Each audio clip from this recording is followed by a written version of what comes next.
व्यासपीठावर उपस्थित आपल्या घोरपडी विलेज हायस्कूल आणि ज्युनियर कॉलेजच्या प्राचार्य आदरणीय दीपाली चाकणकर, आमचे मित्र मार्गदर्शक की ज्यांच्यामुळे या आपल्या शाळेमध्ये आज मला येण्याची संधी मिळाली, आपला मान सन्मान स्वीकारण्याची संधी मिळाली, असे आमचे मित्र आदरणीय थिटे सर, त्याचप्रमाणे महाराष्ट्र राज्य शासनाचा आदर्श पुरस्कार विजेते शिक्षक की ज्यांनी आपल्यासमोर आता अंगावर शहारे आणणारा गड आला पण सिंह गेला हा पोवाडा सादर केला, असे हरहुन्नरी एक अष्टपैलू व्यक्तिमत्व आदरणीय टेंगिरे सर, त्याचप्रमाणे आमचे मित्र आदरणीय कुंजीर सर, रसाळ मॅडम, साने मॅडम, त्याचप्रमाणे उपस्थित सर्व प्रशालेतील शिक्षक आणि विद्यार्थी मित्रांनो, सर्वात प्रथम मी आपल्या प्राचार्यांचं, थिटे सरांचं, आपल्या व्यवस्थापनाचं मनपूर्वक आभार व्यक्त करतो की आपण मला ही संधी दिली की ज्याच्यामुळे मला आज इथं यायला मिळालं.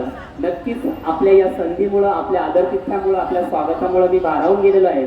विद्यार्थी मित्रांनो, मी कोणी एवढा मोठा वक्ता नाहीये, मी तुमच्या शाळेतील शिक्षकांसारखाच एक सामान्य शिक्षक आहे, पण मला शिक्षणाची आवड आहे, बोलण्याची आवड आहे. वेळोवेळी मी बोलतो, भाषण करतो, लिहितो सुद्धा. मी कवी आहे, लेखक आहे, अजूनही मी शिकतोय. ज्यावेळेस मी बालवाडीला ऍडमिशन घेतलं तेव्हापासून आजपर्यंत माझं ऍडमिशन शाळेमध्ये सुरू आहे. मी आजही शिकतो. आपण कायम शिकत राहिलेला असतो, तो विषय वेगळा. तर विद्यार्थी मित्रांनो, आज आपण मराठी भाषा गौरव दिन साजरा करतो. याच्या आधीच्या सर्व वक्त्यांनी, सर्व विद्यार्थ्यांनी मराठी भाषेची महती, तो दिन आपण का साजरा करतो, अतिशय छानपणे ही माहिती तुमच्या समोर सादर केली. मग वासुदेव असल, त्याचप्रमाणे पोवाडा असल, कना कविता असल, सरांनी गडाला सिंह गेला हा पोवाडा असल, अतिशय छान पद्धतीने त्यांनी सर्वांनी सादरीकरण केलं. या सर्व विद्यार्थ्यांसाठी खूप जोरात टाळ्या वाजवून त्यांचं अभिनंदन करायचंय. बोला छत्रपती शिवाजी महाराज की, बोला छत्रपती शिवाजी महाराज की. विद्यार्थी मित्रांनो, ज्ञानेश्वराच्या ज्ञानाने, महात्मा फुलेंच्या कर्तृत्वाने, डॉक्टर बाबासाहेब आंबेडकरांच्या नेतृत्वाने आणि छत्रपती शिवाजी महाराजांच्या पराक्रमाने या पावन झालेल्या भूमीमध्ये आज मला बोलण्याची संधी मिळाली. त्याबद्दल आपल्या सर्वांचं मी ऋण व्यक्त करतो. माती आणि माती, माता आणि माती फरक आहे फक्त वेलांटीचा.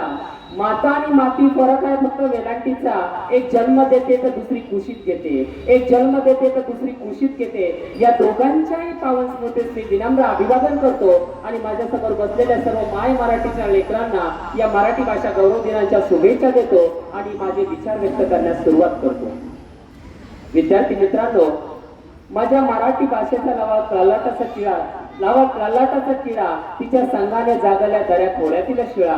अशा मराठी भाषेचा गौरव करणाऱ्या, अशी मराठी भाषा साता समुद्रापलीकडे नेणाऱ्या, मराठी भाषेला एक वेगळ्या उंचीवर नेऊन ठेवणाऱ्या, मराठी साहित्याला एक वेगळी ओळख निर्माण करून देणाऱ्या कवींचा जन्मदिवस, तो म्हणजे वि.वा. शिरवाडकर तथा कुसुमाग्रज यांचा जन्मदिवस. त्यांनी मराठी साहित्य, मराठी भाषेला दिलेल्या मोलाच्या योगदानामुळे आज आपण संपूर्ण महाराष्ट्रभर त्यांचा हा जन्मदिवस मराठी भाषा गौरव दिन म्हणून साजरा करतोय. नक्कीच आपल्याला आनंद वाटला पाहिजे. आपल्याला माहिती आहे की मराठी भाषा ही जगात सर्वश्रेष्ठ भाषा गणली जाते.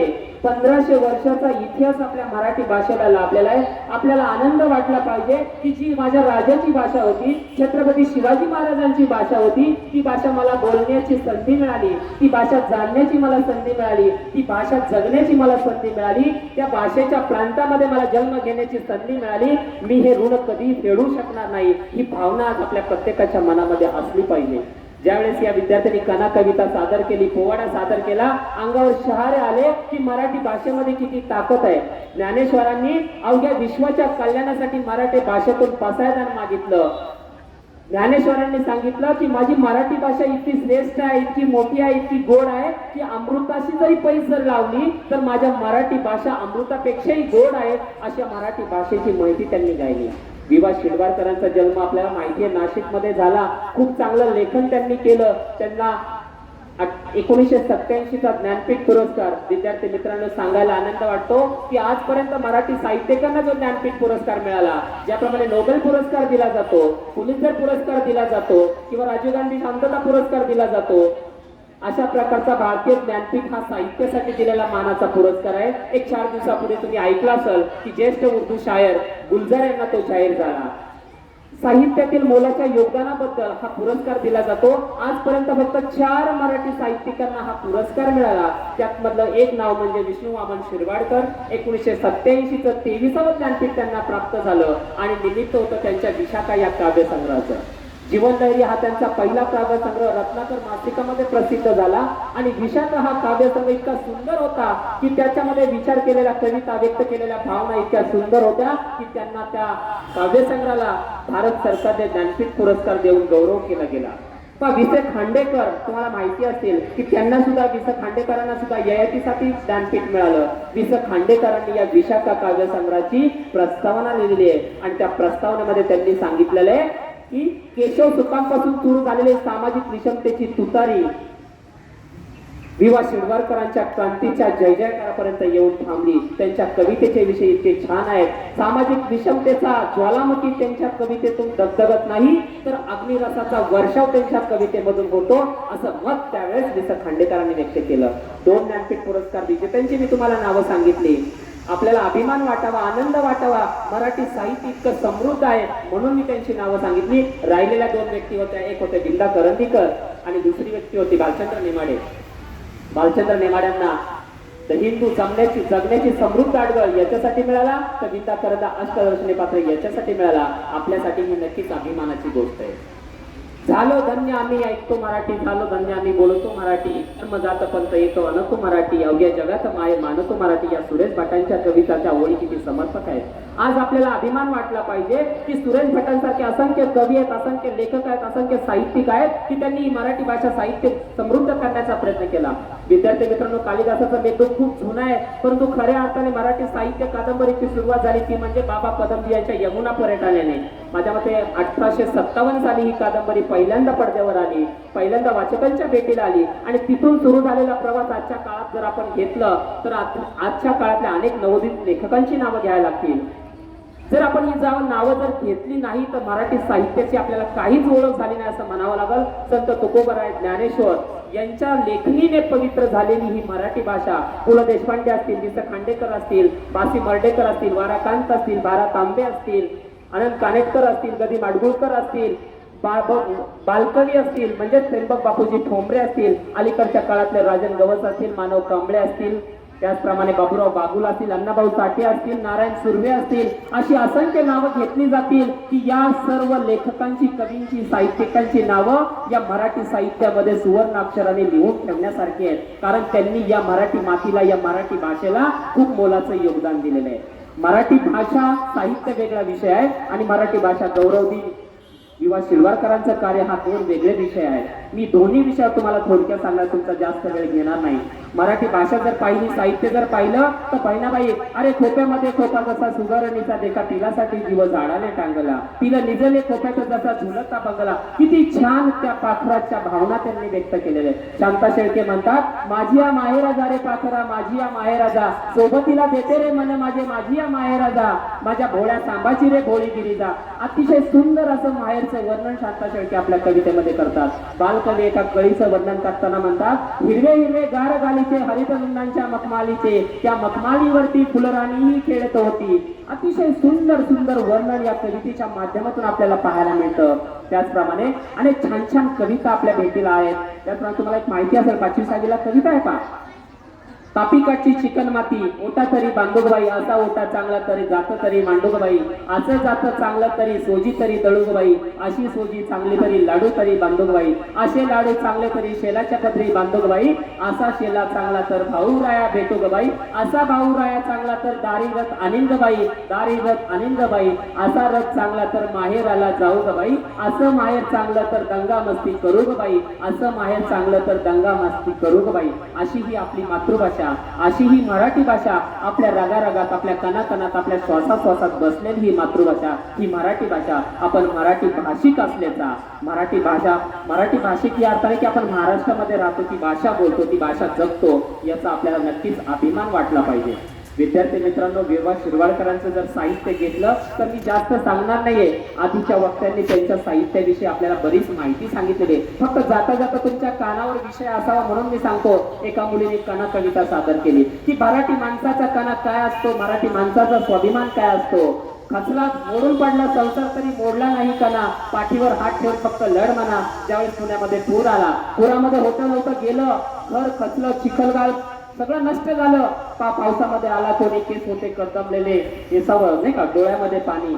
पण ज्यावेळेस तो शिक्षकांच्याकडे जातो, एखाद्याच्या जीवनामध्ये शिक्षकाची भूमिका किती महत्वाची असते याचा परिचय, याचा प्रत्यय आपल्याला येतो. आणि मराठी माणूस कसा असतो, नेहमी तो ताठ मानेने जगतो. ज्यावेळेस सरांचा गुरुजींचा हात खिशाकडे गेला, तो हळूच उभा राहिला. सर पैसे नको, फक्त पाठीवर हात ठेवून काय म्हणा, लढ म्हणा. असा मराठी बाणा, अशी मराठी अस्मिता, असा मराठी स्वाभिमान या मराठी साहित्यामधून आपल्याला नेहमीच ऐकायला मिळतो, पाहायला मिळतो. आपल्याला त्याचा आनंद वाटतो. दुसरी कविता होती विवा शिरवाडकरांची लढाई, की जीवनामध्ये पहा कोणी कोणाचं नसतं. आपली जी लढाई आहे ती आपल्याला स्वतः लढायची असते. वामनराव पै म्हणतात, तूच आहे तुझ्या जीवनाचा शिल्पकार. या उक्तीप्रमाणे एका लढाई कवितामध्ये विवा शिरवाडकर सांगतात, काय सांगतात, फुलाने धरली का अशा कधी काट्याच्या आधाराची, फुलाने धरली का कधी अशा काट्याच्या आधाराची, जमिनीने पाहिली का वाट कधी आभाळाच्या सावलीची, जमिनीने पाहिली का वाट कधी आभाळाच्या सावलीची, किनाऱ्याला वाटली का कधी भीती सागराच्या पाण्याची, किनाऱ्याला वाटली का कधी भीती सागराच्या पाण्याची, वाऱ्याने धरली का संगत कधी उडणाऱ्या पाचोळ्याची, वाऱ्याने धरली का कधी संगत उडणाऱ्या पाचोळ्याची. तशीच आपली जीवनाची लढाई आहे, ती एकट्याने लढायची आणि ती जिंकायची. ज्यावेळेस गरजेच्या वेळेस सुकलेल्या ओठातूनही गोड शब्द बाहेर पडतात, गरजेच्या वेळेस सुकलेल्या ओठातूनही गोड शब्द बाहेर पडतात, पण ज्या वेळेस माणसाची तहान भागते त्यावेळेस पाण्याची चव आणि माणसाची नियत दोन्ही बदलतात. ही जी नाती असतात, ही नाती फक्त स्वार्थावर आधारित असतात, कोणी कोणाचं नसतं हे आपण लक्षात घेतलं पाहिजे. आपली ही जीवनाची जी लढाई आहे ती नेहमी आपल्याला एकट्याने लढायची असते, हे आपण कायम लक्षात ठेवलं पाहिजे. या लढाई कवितेच्या माध्यमातून प्रत्येकाने आपल्या संकटांचा सामना कसा करावा, कुणाच्याही मदतीची अपेक्षा न ठेवता आपण आलेलं संकट कसं परतवून लावलं, याची प्रेरणा आपल्याला या कवितेतून मिळते. दुसरी एक छान कविता होती, सामाजिक विषमता सांगणारी 5 पुतळे नावाची त्यांची कविता होती. ज्यावेळेस मध्यरात्र उलटून गेली, 5 पुतळे एकत्र जमतात आणि दोनच्या डोळ्यातनं टपाटप आसवं गळू लागतात. पहिला पुतळा होता महात्मा फुल्यांचा. महात्मा फुले म्हणतात, मी फक्त माळ्यांचा झालो. दुसरा पुतळा होता छत्रपती शिवाजी महाराजांचा. शिवाजी महाराज म्हणले, मी फक्त मराठ्यांचा झालो. तिसरा पुतळा होता डॉक्टर बाबासाहेब आंबेडकरांचा. आंबेडकरांचा पुतळा म्हणला, मी फक्त बौद्धांचा झालो. आणि 5वा पुतळा होता कुणाचा, चौथा पुतळा होता लोकमान्य टिळकांचा. टिळक म्हणले, मी फक्त चित्पावन ब्राह्मणांचाच झालो. आणि 5वा पुतळा होता महात्मा गांधींचा. ते 4 पुतळ्याला उद्देशून म्हणतात, तुम्हाला तरी कोण ना कोण भाग्याला आलो, वाट्याला आलो, मी फक्त सरकारी भिंतीचाच झालो. सरकारी भिंतच माझ्या वाट्याला आली. सामाजिक विषमतेचं अतिशय दर्दभरे वर्णन या 5 पुतळ्याच्या माध्यमातून शिरवाडकरांनी आपल्या समोर मांडलेलं आहे, हे आपल्या लक्षात येतं. त्यांची साहित्य संपदा जर पाहिली तर नटसम्राट गडकरींच्या एकच प्याल्यानंतर आजवर झालेल्या सर्वोत्तम नाटकामध्ये नटसम्राटाचा उल्लेख केला जातो. आप्पासाहेब बेलवलकरांचं पात्र, कुणी घर देता का घर, या तुफानाला घर देता का घर, हे तुफान थकलंय, हे तुफान कोणाच्या तरी आदरावातून थकलंय. हा डायलॉग आहे, द्यावी ही देहाची लक्तर या उकड्याव काळाच्या डोळ्यामध्ये फेकून आणि करावा शेवट तुझा माझा त्याचा आणि सगळ्यांचाच. To be or not to be, that is the question. जगावं की मारावं हाच तो प्रश्न आहे. इतकं मराठी साहित्य भरभरून आहे, पण आपण तिथपर्यंत विद्यार्थी मित्रांनो पोहोचत नाही. वाईट वाटतं. आज इंग्रजी माध्यमाच्या शाळांचं पीक इतकं वाढलेलं आहे, येणाऱ्या पिढीला हा मराठी साहित्याचा वारसा आपण सांगू की नाही याची शंका वाटते.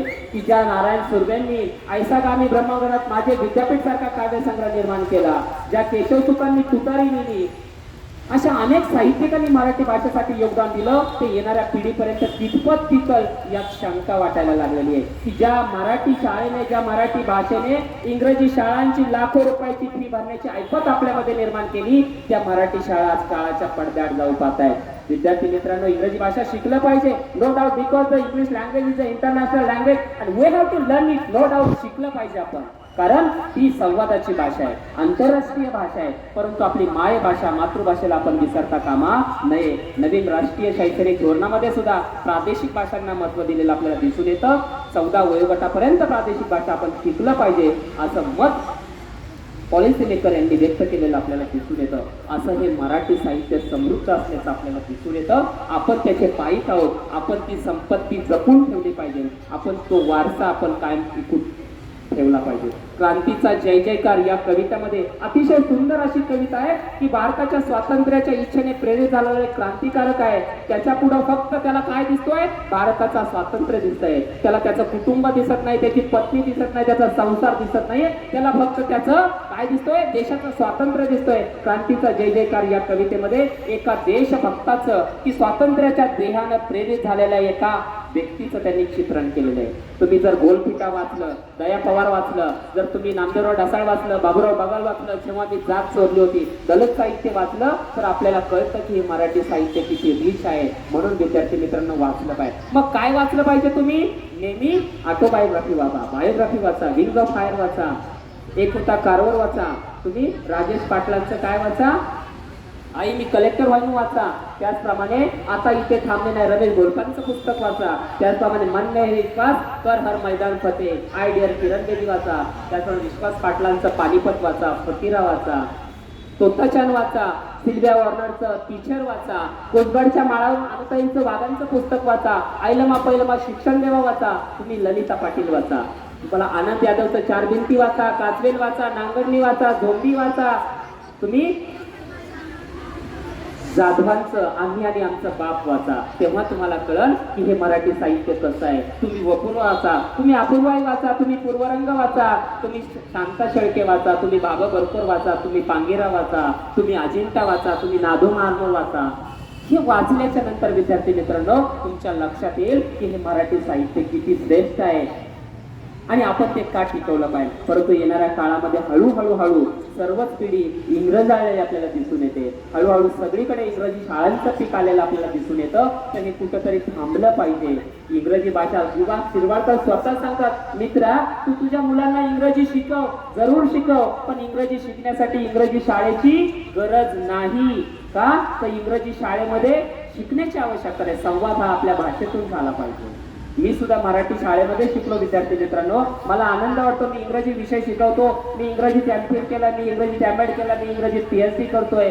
मला काही अडचण नाही आली इंग्रजीसाठी. असं नाही की फक्त इंग्रजी माध्यमाच्या शाळामध्ये शिकल्यामुळे काय होतं आपण चांगलं होतो. तर इंग्रजी शिकलं पाहिजे, त्याच्यात कुणाचं दुमत असण्याचं कारण नाही, परंतु आपल्या मातृभाषेकडे दुर्लक्ष करता कामा नये. आज आपण पाहतो, आज मराठी भाषा गौरव दिन आहे.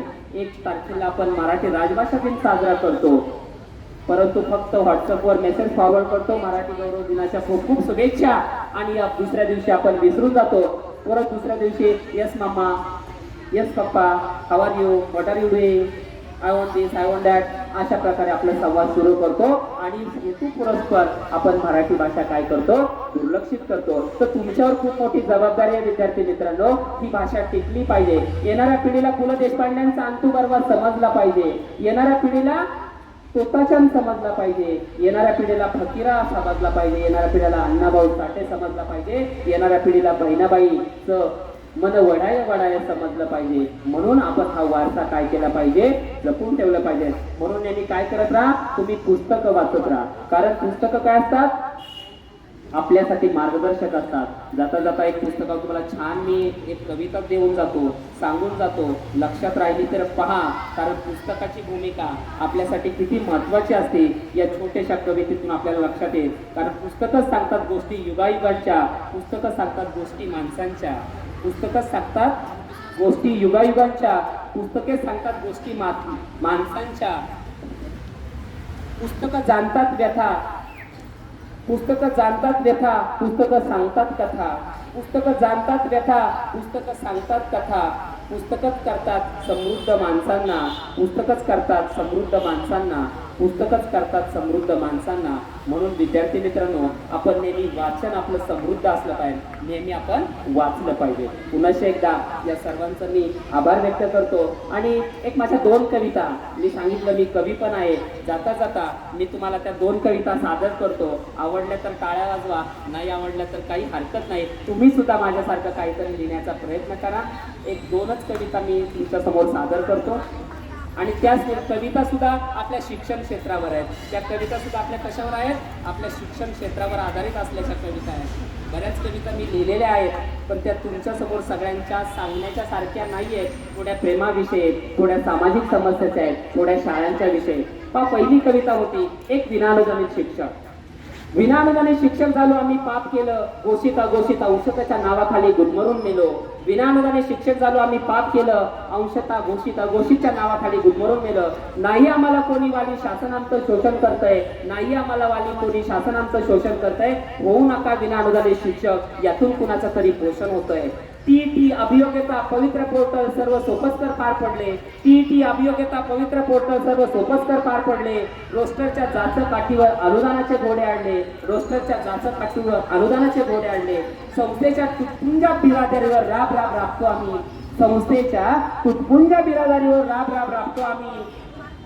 खोट्या आशेचे दिवा स्वप्न बायका मुलांना दावतो आम्ही. खोट्या आशेचे दिवा स्वप्न बायका मुलांना दावतो आम्ही. समाज घडवायला सुसंस्कृत करायला निघालो आम्ही. समाज घडवायला सुसंस्कृत करायला निघालो आम्ही. अनुदानाची वाट पाहता पाहता सेवा निवृत्त झालो आम्ही. अनुदानाची वाट पाहता पाहता सेवा निवृत्त झालो आम्ही. अप्रगताचे प्रगत करता करता अप्रगत झालो आम्ही. पोषण आहाराची वाट पाहता पाहता कुपोषित झालो आम्ही. निवडणुका आल्या की आश्वानांचा पाऊस बेसुमार बरसतो.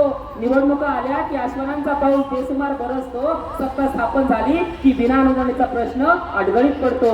सत्ता स्थापन झाली की विनाअनुदानाचा प्रश्न अडगळीत पडतो. वारे दिसले यांची किंमत येथे शून्य आहे. वारे दिसले किंमत यांची शून्य आहे. बाजार गुंग्यांच्या तुटपुंजा ज्ञानावर शासन दंग आहे. बाजार गुंग्यांच्या तुटपुंजा ज्ञानावर शासन दंग आहे. आम्हालाही कुटुंब आहे, संसार आहे, याचं भान शासनाला यावं. आम्हालाही कुटुंब आहे, संसार आहे, याचं भान शासनाला यावं.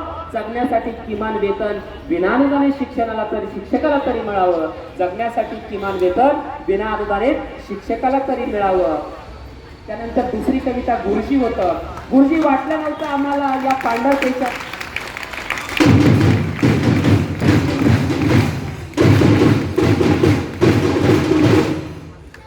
त्यानंतर नुकतंच शासनाने शाळा दत्तक योजना आणि शाळांचं खाजगीकरण धोरण अवलंबलं तसा GR आला. त्यावर मला आम्ही मोठं आंदोलन केलं पुण्यामध्ये आणि एक कविता मला त्यावर पण त्याच आंदोलनामध्ये सुचली आणि मी लिहून ठेवली. वारे वाहू लागले आता बदलाचे, वारे वाहू लागले आता बदलाचे, होऊन खाजगीकरण शिक्षणाचे. करुणी कंपनीकरण शाळांचे हिरावले शिक्षण बहुजनांचे. करुणी कंपनीकरण शाळांचे हिरावले शिक्षण बहुजनांचे.